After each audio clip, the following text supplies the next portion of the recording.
پاکستان میں ابو الکلام مسلمان تھے، کسی نے یہ نہیں کہا کہ یار وہ مسلمان ہے تو بھائی ہم اس کو اس طریقے سے یہ ٹریبیوٹ کیوں پیش کریں. اس کو سرکاری اعزاز کے ساتھ اسٹیٹ فیونرل ان کا ہوا اور بڑی رسپیکٹ کے ساتھ. اس وقت 70s میں جب ڈاکٹر قدیر خان نے یہ حرکتیں کی، جس طرح سامان چوری کیا نیدرلینڈ سے، اسی بات کا پچھتاوا بھی ہے اس قوم کے لیے کام کرنے کا.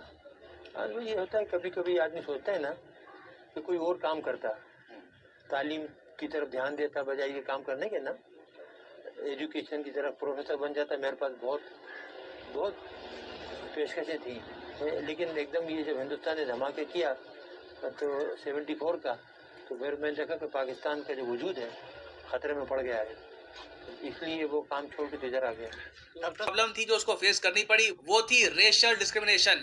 پاکستان کے لوگ آپ کو پتا ہوگا جو بھارت سے مسلمز گئے تھے ان پاکستان، ان کو کہتے رہے مہاجر، اور کافی جگہ نوکری ملنے میں، کالجز میں، ویریس جگہ بہت بار بھید بھاؤ ہوتا تھا ان لوگوں کے ساتھ. اور AK خان نے یہ بات کافی بار انٹرویوز میں بولی ہے کہ ان کو ساری عمر مہاجر ہونے کا جو یہ غم ہے یہ ستاتا رہا ان پاکستان. جس میں پاکستان کو پرائڈ بھی ملا، اس میں ڈاکٹر عبدالقدیر صاحب کا اتنا حصہ نہیں تھا. صاحب آپ محسوس کرتے ہیں کہ آپ کے خلاف اس وقت ایک کمپین ہو رہی تھی اور کون کر رہا تھا؟ دیکھیے میں آپ کو بتاؤں، بات کھلی لگے گی بری لگے گی.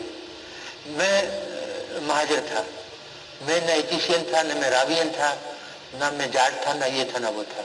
تو لوگوں نے مجھے کبھی اس طریقے سے قبول نہیں کیا. تو AK خان کی سٹارٹنگ کی لائف کافی مشکل تھی. جیسے انہوں نے کہا کہ پاکستان نے کبھی ان کو قبول نہیں کیا، ہمیشہ جہاں بھی جاتے تھے تو یہ جو ٹیگ ہوتا ہے مہاجر والا یہ ساتھ میں لگتا تھا. حالانکہ ٹو بی آنیسٹ ایک بات بتاؤں آپ کو، میں نے ان کے بعد کے جو بہت سارے انٹرویوز دیکھے ہیں اس میں کئی جگہ یہ خود بھی بہت ہی ریسسٹ باتیں کرتے ہیں کہ میں نے کبھی اپنا بلڈ مکس نہیں ہونے دیا، اور ایون دو ہماری فیملی 300 سال تک بھارت میں رہی، کبھی بھارت کے جو لوگ ہیں ان کے ساتھ مکس نہیں ہوئے ہم. یہ ایکچولی میں چاہتا ہوں یہ آپ سنیں، تب موسٹ پروبلی آپ کو ان کے بارے میں اتنا برا لگے گا نہیں کہ ان کو مہاجر کہہ کے کیوں چڑھاتے تھے ان پاکستان. ہم پٹھان یوسف زئی ہیں اور ہمارے خون میں ملاوٹ نہیں ہے. ہم لوگ آج سے 300 سال پہلے ہمارے آبا و اجداد بھوپال گئے تھے اور آج تک ہمارے خون میں کسی قسم کی ملاوٹ نہیں ہے. تو ہمارا خون اسی طرح جوش مارتا ہے، اسی طرح ہم لڑنے مرنے کو تیار ہیں، اور اسی وجہ سے ہم نے پاکستان کو ایک ایٹمی قوت بنایا کہ کسی کے آگے سر نہ جھکا سکے. تو پتہ نہیں ویسے بلا شبہ ایک خطرناک مائنڈ سیٹ کے آدمی تھے. میں پرسنلی ان سے 2 بار مشاعروں میں مل چکا ہوں، میرا ان سے انٹریکٹ بھی ہوا مشاعروں میں، اور میں نے ایک بار ان کا انٹرویو بھی کرنا چاہا.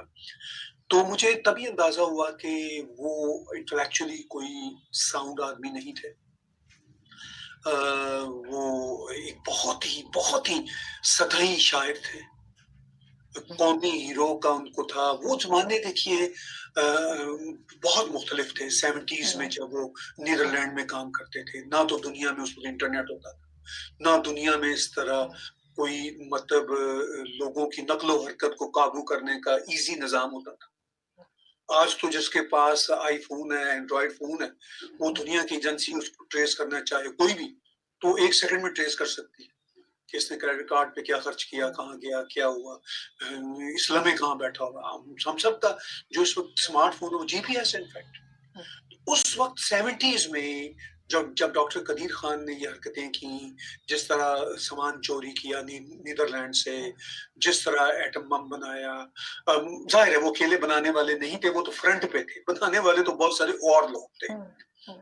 He was not a man who created Pakistan's atomic bomb. وہ ایک سمگلر تھے اور جانتے تھے ان چیزوں کو. تو اس کے بعد وہ پاکستان آرمی کو ہی ان کو ڈمپ کرنا پڑا، اس لیے کہ ان کے واضح ثبوت میں آگے تھے سامنے. وہ ہاؤس اریسٹ میں تھے. تو وہ تو میں سمجھتا ہوں کہ خوش قسمتی ہے ان کی کہ انہوں نے ایک اچھی زندگی گزاری تھی اتنی پابندیوں کے باوجود، جو ان کی زندگی کے آخری 20-30 سال رہے ہیں پابندیوں کے. تو اس کے باوجود وہ انہوں نے اپنی زندگی بھرپور انداز سے گزار لی. لیکن وہ کوئی پاکستان کے، میں ذاتی طور پر بالکل نہیں سمجھتا کوئی ہیرو تھے یا کوئی پاکستان کے کوئی مثالی شخص تھے. وہ پاکستان کو بدنام کرنے میں ان کا کافی بڑا کردار تھا، کیونکہ وہ ایٹم بم جس کی بنیاد پر ہم یہ سمجھتے ہیں کہ شاید وہ پاکستان کی حفاظت ہوگی، ہرگز اس کی حفاظت نہیں ہوگی.